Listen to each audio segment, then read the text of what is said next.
আমার বাবা আমার যখন 10 বছর বয়স তখন মারা যান। মা তখন বিধবা হয়ে যাব। তারপর থেকে চাচা আমাদের বাড়িতে আসতো বাজার নিয়ে। আমি ছোট হলেও বুঝতাম চাচার এত দরদ কেন আমাদের প্রতি। একদিন রাতের দৃশ্য দেখে আমার এমন মনে হলো যে আমি এ পৃথিবী ছেড়ে চলে যাই। তাহলে মূল গল্পটা বলি। আব্বা মারা যাবার 4 মাস না যেতেই হেলিম চাচার আমাদের বাড়িতে রোজ যাতায়াত শুরু হয়েছে। চাচা আসলেই মা ভাত বসাতেন বা চায়ের পানি চড়াত। চাচা আসার সময় হাতে করে বাজার নিয়ে আসতো, ব্যাগ ভর্তি বাজার। মা ওনার হাত থেকে বাজারের ব্যাগ নিয়ে নরম কণ্ঠে বলে উঠতেন, ঘরে গিয়া বসেন, আমি চায়ের পানি চড়াই। মায়ের নরম কথায় হেলিম চাচা হাসি দিত। এ হাসির অর্থ আমার তখনও জানা ছিল না। বয়সটা কম, আমার 10 বছর হবে। সব জিনিস এতটা না বুঝলেও শুধু এতটুকু বুঝতাম হেলিম চাচা আমাদের সাহায্য করছেন। না হলে প্রতিদিন আমার জন্য লজেন্স আনবেই বা কেন? আমি বস্তির ওই ঘরটাতে থাকলে উনি আমার হাতে লজেন্স হাতে দিয়ে বলতেন, নে রাসেল, লজেন্স খা। আমিও হাসি মুখে লজেন্স নিয়ে বাইরে ছুটতাম। মা আমার দিকে তাকিয়ে থাকত। দুটো লজেন্স পেলে একটা ফাহিমকে দিতাম, আরেকটা আমি খেতাম। ফাহিম আমার বন্ধু। তার বয়স মাত্র 9 বছর। একটা থাকলে সমান সমান ভাগ করে খেতাম। ফাহিম আমার ছোটবেলার বন্ধু, অনেক ভালো বন্ধু। দিনের অনেকটা সময় আমরা স্টেশনে কাটাই, ভাঙড়ি জমাই। ট্রেন আসলে কুলির কাজ করি, কখনো কখনো বাদাম বুটো বেচি। এই স্টেশনে অনেকের সাথেই সখ্যতা, কিন্তু ফাহিমের সাথে সখ্যতা আমার ছোট থেকেই। ফাহিমের বাবা মা নেই, আমাদের বস্তিতে ওর বুড়ি নানির সাথে থাকে। রাসেল বলতে শুধু ওই বুড়ি নানিই সব। স্টেশনের পাশেই বস্তি। এ জীবন কেমন তা সভ্য জগতের মানুষের উপলব্ধি করা সম্ভব নয়। সভ্য সমাজ যা জানে তার ছিটে ফোটাও আমাদের সাথে মেলে কিনা সন্দেহ। হ্যাঁ, আমরা টোকাই, আমরা কুলি, আমরা ফেরিওয়ালা। আমরা সভ্য সমাজের মানুষের মতো অত শিক্ষিত নই। আমরা দুবেলা পেট পুড়ে খেতে পেলেই খুশি হই। আজকে ভাঙনি বেশি পাইনি, যা পেয়েছিলাম তা খুব কম। মহাজন টাকাও বেশি দেয়নি, 10 টাকা দিয়েছে। ফাহিমের সাদা মুখটা আজ কালো হয়ে গেছে। সেও বেশি কিছু পায়নি। বাড়িতে কি নিয়ে ফিরবে এটা ভেবে কষ্ট পাচ্ছে। কুলির কাজ করেও শান্তি পায় না। আমাদের দিয়ে কেউ কেউ কাজ করায় না, আমরা নাকি ছোট। আবার কেউ বড় বড় সুটকেস মাথায় চাপিয়ে 2 টাকা 3 টাকা দিয়ে চলে যায়। এরাই তো সভ্য সমাজের মানুষ। কষ্ট লাগে খুব, ঢের কষ্ট নে, তুই এ 10 টাকা নে। ফাহিম আমার দিকে একবার তাকায়, আরেকবার টাকার দিকে তাকায়। কি ভাবছিস? নে ধর, চাচি তোকে বকবে রে। আমি হাসি, হেসে বলি, মা আমাকে এখন আর বকে না রে। ওই হেলিম চাচা আছে না, উনি আমাদের ব্যাগ ভর্তি করে বাজার করে দেয়। আচ্ছা, উনি কেন ব্যাগ ভর্তি করে বাজার করে দেয়? আমাদের সাহায্য করে তাই। তাহলে আমাদের সাহায্য করে না কেন? আমরাও তো 2 বেলা খাইতে পারি না। আমি আবার হাসি, হাসতে হাসতে গড়াগড়ি খাই। তারপর বলি, আচ্ছা হেলিম চাচাকে বলবো তোরেও যেন সাহায্য করে। কেন? এবার টাকাটা ধর, চল বাড়ি যাই। ফাহিম টাকাটা হাতে নেয়। তারপর দুজনে ট্রেন লাইন ধরে বস্তির দিকে হাঁটা দেই। বস্তিতে ফিরেই দেখলাম ঘরের দরজা দেয়া। ঘরটা তো ছোট, আর একটাই ঘর। মা আর আমি মেঝেতে বিছানা করে ঘুমাই। আমাদের খাট নেই তাই। মা আমাকে কাছে নিয়ে এখনো ঘুমায়। আব্বা থাকতেও আমাদের কষ্ট হতো, কিন্তু এতটা না। আব্বা আর মা দুপাশে ঘুমাতো, আর আমি মাঝখানে। কি শান্তির ঘুম! এখনো আমি বিছানায় শান্তিতে ঘুমাই। তবে আমি বুঝতে পারি মা অনেক রাত পর্যন্ত ঘুমায় না, চোখের জল ফেলে। মায়ের চোখের জল মাঝে মাঝে আমার মাথা স্পর্শ করে। আমি ঘুমের ভান করে থাকি। আব্বাকে হারানোর পর মা কেমন যেন হয়ে গেছে। তবে ইদানিং মাকে একটু ফুরফুরে মনে হয়। যবে থেকে হেলিম চাচা আমাদের বাড়িতে যাতায়াত করে তবে থেকে। আব্বা মারা যাওয়ার পর মা তেমন সাজগোছু করত না, এখন একটু সাজগোছু করে। ভালোই লাগে আমার। সবকিছু এত ভালো চলতেছে। হেলিম চাচার মতো মানুষ যদি আরো অনেক থাকতো তাহলে বস্তিবাসীদের এত কষ্ট থাকতো না। ঘরের সামনে গিয়ে বুঝলাম মা ভেতরে আছে। আরো কেউ থাকতে পারে। কেন জানি আজ ডাকলাম না। চুপি চুপি উকি দিলাম। যা দেখলাম তা নিজেকে বিশ্বাস করতে পারছিলাম না। চোখে হাত দিয়ে ঘষা দিয়ে আবার দেখার চেষ্টা করলাম। যা দেখছি তাই সত্যি। মায়ের সাথে হেলিম চাচা ঘরে বসে গল্প করছে। মনে হচ্ছে তারা দুজন কত দিনের চেনা। আমি ধরাত করে বসে পড়লাম। হঠাৎ আমার মুখটা দেখে ফেলে আমার মা। তারপর আমি জানালা থেকে দৌড়ে পালিয়ে গেলাম। তারপর কতক্ষণ বাইরে বসেছিলাম আমার মনে নেই। তখনও হেলিম চাচা ঘর থেকে বের হয়নি। মা আর হেলিম চাচা তারা ঘরের ভিতর এতক্ষণ কি করছে? আমার কাছে হেলিম চাচাকে একটু অন্যরকম মনে হচ্ছে।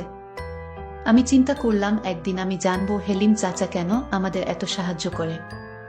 এর পিছনে অবশ্যই কোনো কারণ লুকিয়ে আছে। হেলিম চাচা একজন কেপটে প্রকৃতির মানুষ, খুব হিসাবী একজন মানুষ। একটা টাকা কই যায় সে অক্ষরে অক্ষরে হিসাব করে। আর সেই লোক কিনা আমাদের প্রতিদিন ব্যাগ ভরে বাজার করে দেয়। এর পিছনে কারণ তো অবশ্যই আছে।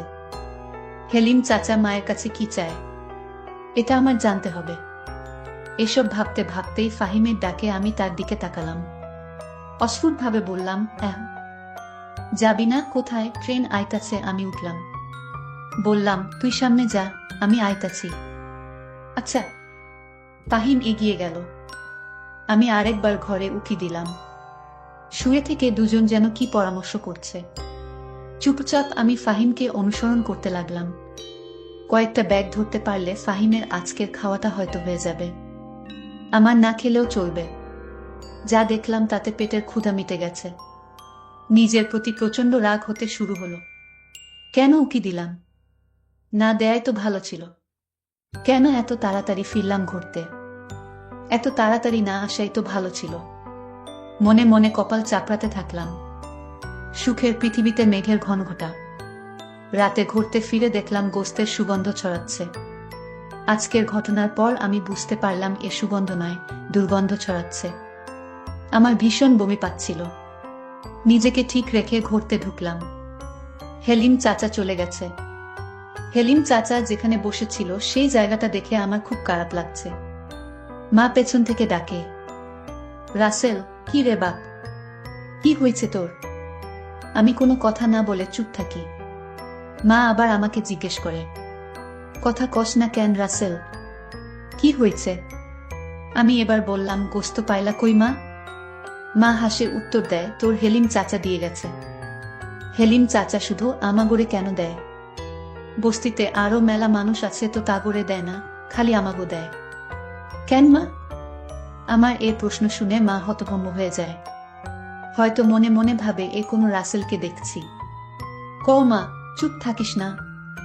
মা বলে, তোর এত কথার উত্তর দিবার পামু না। যা গায়ে পানি দিয়া আয়। আমি দাঁড়িয়ে থাকি, নড়াচড়া করি না। আব্বা মারা যাবার পর আমরা হয়তো খারাপ অবস্থায় ছিলাম, কিন্তু না খেয়েছিলাম না। মানুষের অবহেলা পেলেও আরেকবার ঠিকই পেটের অর্ধেকটা পূরণ হতো। কি হলো? যা দাঁড়াই আছিস যে? মায়ের কথায় আমি কলের দিকে হাঁটা দিলাম। খেতে বসলাম। মুখটা ভার হয়ে আছে। সামনে গরুর গোস্ত, ডাল আর ভর্তা। আমি শুধু ডাল আর ভর্তা নিলাম। মা অবাক হয়ে জিজ্ঞেস করলো, গোস্ত নিলি না বাপ? আমি স্বাভাবিকভাবে বললাম, না মা। কেন? তোর না গরুর গোস্ত মেলা পছন্দের, সেই জন্য তোর হেলিম চাচাকে গোস্ত আনতে কইছিলাম। নে খা, আমি দিতেছি। মা গোস্ত দেওয়ার জন্য চামচে গোস্ত তুলে আমার পাতের দিকে ধরল। আমি প্লেটটা সরালাম। কি হইল বাপ? নে না মা, খামু না। আইজ ভাল লাগতাছে না। কি হয়েছে তোর? আইজ এমন করতাছস কেন? জ্বর আসছে নাকি? দেখি। মা আমার দিকে হাত বাড়ায়, আমি হাত সরিয়ে দেই। মা, তুমি আমায় ধরবে না। মা, হেলিম চাচারে আর গোস্ত আনতে কইও না। আমার ভাল লাগে না গোস্ত। আমার আজকের কথাবার্তা শুনে মা কিছুটা অবাকই হয়েছে। আমি তার দিকে তাকাইনি, শুধু ডাল আর ভর্তা দিয়ে চুপচাপ ভাত খেয়ে শুয়ে পড়লাম। আমি গোস্ত খেলাম না বলে মাও খেল না, আমার পাশে শুয়ে পড়ল। আজকে আমাকে আর মায়ের ঘরে থাকতে দিল না, কইলেও না করে দিতাম। সারা রাত আমার চোখে ঘুম নেই। শুধু হেলিম চাচা আর মায়ের জন্য বাজার আরো কত কিনিয়ে আসে। আমি এর মানে বুঝতে পারলাম না। আমার বয়স 10 হলে কি হবে? আমি তো কিছু হলেও বুঝি। এমন না যে আমি কিছুই বুঝি না। আমি এসব ভাবতে ভাবতে ঘুমিয়ে গেলাম। সকাল সকাল ঘুম থেকে উঠে স্টেশনের দিকে হাঁটা দিলাম। এখনো স্টেশনের মানুষ সেভাবে জাগেনি। ট্রেন আসতেও দেরি হবে হয়তো। আমি অস্পষ্ট আলোতে ট্রেন লাইনে বসে পড়লাম। পেটটা ক্ষুধায় চোচো করছে। রাতে ঘুম হয়নি, জেগেছিলাম বেশিরভাগ সময়। শরীরটা ক্লান্তও লাগছে। মনের মধ্যে রাগ যেন ফুসলে উঠছে। নিজেকে নিয়ন্ত্রণ করতে কষ্ট হচ্ছে। আস্তে আস্তে রোদ উঠছে। দু একজন করে লোকের আনাগোনা চলছে। রোদের ঝিলিক গায়ে লাগতেই অসম্ভব ভালো লাগা কাজ করছে। গতকাল ওই ঘটনার পর এই প্রথম ভালো লাগছে। হঠাৎ কার যেন স্পর্শ অনুভব করলাম। পেছনে ফিরে তাকালাম। মা! কি রে বাপ, সকাল সকাল এখানে কি করস? এ কথা বলে মা আমার পাশে বসে পড়ল। আমি নিজেকে নিয়ন্ত্রণ করার চেষ্টা করছি, যাতে মা কিছু বুঝতে না পারে। কে যেন বলেছিল, মা খারাপ হলেও সে মা। মায়েদের কাছে তাদের সন্তানরা রাজপুত্র। আমি জানি মা আমাকে কতটা কষ্ট করে মানুষ করছেন। হঠাৎ বাবার মৃত্যুটা আমাদের ভীষণভাবে কষ্ট দিয়েছে। মাকে আমি ভালোবাসি, খুব ভালোবাসি। আমি মায়ের দিকে তাকালাম। সকাল সকাল ঘুম ভাঙলো তাই এইখানে বইসা আছি। তুই এইখানে কি করিস মা? মা হেসে বলল, তোকে বিছানায় পাইলাম না। ভাবলাম কই গেল পোলাটা। কই আর যামু মা, আমার তো যাওনের জায়গা নাই। মা আমাকে জড়িয়ে ধরে হুহু করে কেঁদে উঠল। বলল, এমন কথা কইস বাবা, তুই যে আমার বাপ। আমার বাপ মরার পর তুই আমার সব, আমার দুনিয়া। মা তুই বাড়িতে যা, ট্রেন আইতাছে, দেখি কেউ কাম দেয় কিনা। মা আমাকে ছেড়ে দিয়ে বলল, তাড়াতাড়ি বাড়ি আয় বাপ, চাল ভেজে চা করি। আচ্ছা মা। মা চলে গেল। আমার মনটাও নরম হয়ে গেল। মা তো মাই হয়, মায়ের কাছে দুনিয়ার সব কিছু মিথ্যা। মা এমনই একজন যার মুখের দিকে তাকালে সব কষ্ট যন্ত্রণা ভোলা যায়। ট্রেন আসলো। আমি দৌড়ে গেলাম। যাত্রী আছে কিছু, কয়েকজন ভদ্রলোক নামছে। আমি এগিয়ে গেলাম। স্যার, সুটকেস, ব্যাগ ধরতে হইব। কালো কোট প্যান্ট পরা লোকটা বলে উঠল, পারবি তুই? অনেক ওজন কিন্তু। আমি হেসে বললাম, পারমু স্যার, এটাই তো আমার কাম। আমার কথা শুনে সুটকেসটা মাথায় তুলে দিল। আরেক হাতে আরেকটা ব্যাগ। আমি ওনাদের সাথে সাথে যাচ্ছি। স্টেশন থেকে বেরিয়ে দেখলাম একটা গাড়ি, 4 চাকার গাড়ি। খুব সম্ভবত সাহেবদেরকে নিয়ে যাওয়ার জন্য এসেছে। এখানে রাখো। আমি দাঁড়িয়ে পড়লাম। আমার মাথা থেকে সুটকেসটা নামিয়ে নিয়ে বলল, নাম কি তোর? রাসেল। দারুণ তো। কয় টাকা দেয়া লাগবে? বিসমিল্লাহতে আপনি আয়েছেন, যা দেবেন তাই নিমু। লোকটা হাসল, হেসে বলল, যা দিব তাই? জি স্যার। একটা 5 টাকার কয়েন দিয়ে বলল, চলবে তো? আমি মনে মনে লজ্জা পেলাম। লোকটা হয়তো বুঝতে পারল। আমার হাত থেকে কয়েনটা নিয়ে 50 টাকার একটা নোট দিয়ে বলল, নে, এটা রাখ স্যার, আমার কাছে তো ভাঙতি নাই। পুরোটাই রাখ। আর কখনো বলবি না যা দেবেন তাই নেব, না হলে ঠকবি, বুঝলি? আমার মাথা নাড়ালাম। লোকটা তার ফ্যামিলিকে নিয়ে গাড়িতে উঠে চলে গেল। আমি 50 টাকার কড় করে নোটটার দিকে তাকিয়ে দেখলাম। স্টেশনে আসতেই আরেক সাহেবের ডাক আসলো। আমি দৌড়ে গেলাম। স্যার, কিছু ধরতে হইব। হ্যাঁ, এ সুটকেস দুটা নে। সুটকেস দুটা আমার মাথায় চাপিয়ে দিল। বেশ ওজন ছিল। আমি লোকটাকে অনুসরণ করতে লাগলাম। ওনার সাথে একজন মহিলা, সম্ভবত ওনার স্ত্রী। রাস্তার দিকে আসার পর লোকটা একটা ট্যাক্সি ঠিক করল। ততক্ষণ আমি সুটকেস নিয়ে দাঁড়িয়ে মনে মনে ভাবলাম, কতক্ষণ নামাতে পারলেই বাঁচি। সুটকেস দুটো নামিয়ে উনি আমাকে 10 টাকার একটা নোট ধরিয়ে দিয়ে বলল, নে। আমি টাকাটা হাতে নিয়ে বললাম, আর 10 টাকা দেন স্যার। কম হয়ে যায় তো। আর 10 টাকা মানে? একটা সুটকেট 10 টাকা, দুইটা সুটকেট 20 টাকা। 10 টাকা দিচ্ছি, এটাই বেশি দিচ্ছি। যা ভাগ। লোকটা কর্কশ কণ্ঠে বলে উঠল। আমি নরমস্বরে বললাম, স্যার ঠকানো হয়ে যায়। এ কথা শুনে আমাকে তাৎপর দিয়ে বলল, পাজি ছেলে, মুখে মুখে তর্ক করিস, 10 টাকা দিচ্ছি, এটাই বেশি। এ কথা বলেই উনারা ট্যাক্সি করে চলে গেল। আমি মাটিতে পড়ে চেয়ে থাকলাম। গা ঝাড়তে ঝাড়তে ভাবলাম, দুজনের মাঝে কত ব্যবধান। একজন কত বিনয়ী, আরেকজন কত বাজে লোক, অথচ দুজনই কোটটাই পরা। আল্লাহর এই দুনিয়ার কত খেলা যে চলে তার শেষ নেই। বাড়িতে ফিরে দেখলাম ফাহিম মায়ের পাশে বসে আছে। মা চাল ভাজে। আমি তাদের পাশে বসে পড়লাম। ফাহিমকে বললাম, সকাল সকাল তুই? ফাহিমের মুখটা কালো হয়ে গেল। মনমরা হয়ে বলল, দাদির জ্বরটা বাড়ছে, বিছানা থাকি উঠবার পারে নাই, ক্ষুধাও লাগছে। ফাহিমর কথায় মা বলল, দুপুরবেলা এখানে ভাতও খাইস ফাহিম, জেঠাইমার জন্য নিয়াও যাইস। ফাহিম এবার একটু স্বস্তির নিঃশ্বাস ফেলল। আচ্ছা চাচি। চা আর চাল ভাজা খেয়ে ফাহিম সহ স্টেশনের দিকে ছুটলাম। কিছুক্ষণ পর ফাহিম বলে উঠল, তোর পেছনে ধুলা কেন? আমি পেছনে ফিরে তাকালাম। দেখলাম সত্যি সত্যি অনেক ধুলো।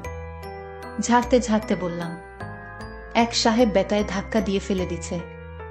ধাক্কা মারছে কেন? 2টা সুটকেস জন্য 10 টাকা দিচ্ছিল, 20 টাকা চাইতে ধাক্কা মারল। ফাহিমর মনটা খারাপ হয়ে গেল। আমি জানি আমার জন্য ওর অনেক মায়া, অনেক টান, অনেক ভালোবাসে ও আমায়। আমি 50 টাকার নোটটা বের করে ওর হাতে দিয়ে বললাম, নে ধর। 50 টাকার নোট দেখে অবাক হয়ে আমার দিকে তাকালো। এত সকাল সকাল 50 টাকা কই পাইলি? আমি সহাস্য মুখে বললাম। আরেক সাহেব বেটায় খুশি হয়ে দিছে। নে ধর, দাদির জন্য ওষুধ কিনিস। মুহূর্তেই ফাহিমর মনটা ভালো হয়ে গেল। হাসি মুখে বলল, বিকেলে বাড়িতে ফিরে দেখলাম চুলোর পাশে হেলিম চাচা বসে আছে। মা চুলো ধরিয়েছে। আমি আসার আগে বাড়ির আড়াল থেকে এতটুকু শুনলাম যে মা হেলিম চাচাকে বলছে, আপনি এ বাড়িতে আসবেন না।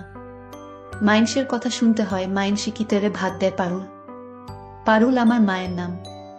তাও হেলিম চাচা বলল, চল কাজী অফিসে, তোকে বিয়ে করে ফেলি, রানী করে রাখব তোকে। আমার বিয়ের ইচ্ছা নাই। তাইলে কি বিধবা হয়ে থাকবি? এ কথা শুনে মা চমকিত হয়ে গেল। হেলিম চাচার দিকে বিষণ্ণ দৃষ্টিতে তাকালো। মায়ের এ চাহনি দেখে আমার মায়া হলো, বড় মায়া। হেলিম চাচা বলে উঠল, বিয়া করতে চাইতাছি, তাও তোর হয় না নাকি? আমার বাড়িতেও আমার আরো বউ আছে, যে তোরে সুখে রাখবো না, তাহলে আমার রাসেলের কি হবে? রাসেলকে নিয়ে ভাবিস না, ওই তো আমার পোলার মতো। এই কথা শোনার পর আমার মেজাজটা খারাপ হতে লাগলো। বাড়িতে কিভাবে যাব সেটা নিয়ে ভাবতে লাগলাম। যাব কি যাব না সেটা নিয়ে দোটানায় পড়ে গেছি। শেষ পর্যন্ত গেলাম। আমাকে দেখে হেলিম চাচা বলে উঠল, আরে বেটা, কি খবর? কাম কাজ সব ভালা তো? ভালা। মিছেমিছি বাড়িতে ঢুকে কিছুক্ষণ পর বের হয়ে আসলাম। বাইরে লোকটা মায়ের সাথে তার ব্যবসা নিয়ে কথা বলছিল। আমি জানি আমি না থাকলে অন্য কথা বলতো। এখন বাজে লোক মনে হয় তাকে। আমাকে দেখে বলল, নে লজেন্স খা। আমি বললাম, আমি লজেন্স খাওয়া ছাইরা দিছি, তাহলে তোর লাইগা কি আনুম? কিচ্ছু না। একথা বলে আমি হাঁটা দিলাম। মা পেছন থেকে তাকে, বাপ খাইয়া যা। আমি পেছনে না ফিরে বললাম, পরে খামু। মনে মনে ভাবলাম, থাকো তোমরা সুখে, আমার যেদিকে চোখ যায় সেদিকেই চলে যাব। মা তখন দৌড়ে এসে আমাকে একটা চড় দিয়ে বলল, আমি যা করেছি তোর সুখের জন্যই করেছি। তোর বাপ মইরা যাওয়ার পর যদি তোর চাচা হেলিম আমাদের না সাহায্য করত, তাহলে আমরা ভিক্ষা করতে হতো রাস্তায় রাস্তায়। আর তোর চাচাকে তুই যেরকম খারাপ ভাবিস সে ততটা খারাপ না। তুই মাঝে তোর চাচা আর আমাকে রুমে দেখতে পেয়ে বাজে ভাবে নিছিস। আসলে তোর চাচা তোর বাবার স্মৃতি নিয়ে আমার সাথে কথা বলতো আর আমাকে সান্ত্বনা দিত। আল্লাহ যা করে তা ভালোর জন্যই করে। তোর হেলিম চাচা আমাদের পাশে না থাকলে যে আমাদের কি হতো?